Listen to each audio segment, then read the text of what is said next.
Matt from eFlexFuel here. Today we have a 2015 Honda Civic Si that we're going to be throwing on the dyno, comparing 91 octane premium gasoline versus E85. Now, of course, this car is running one of our eFlexFuel E85 kits. I believe they're running the eFlex Pro system. Plug and play E85 kit, so they can fill up with either gasoline, E85, any mix of the two. The system will automatically adjust.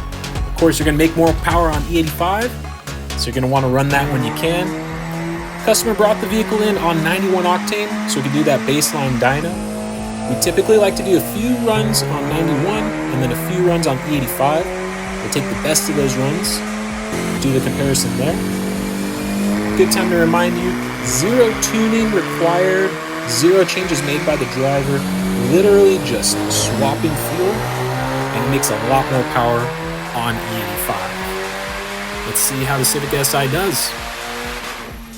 All right, looking like 30 wheel horsepower, 24 wheel torque max gains. Look at how fat that horsepower curve is up top. eFlexFuel.com, check it out.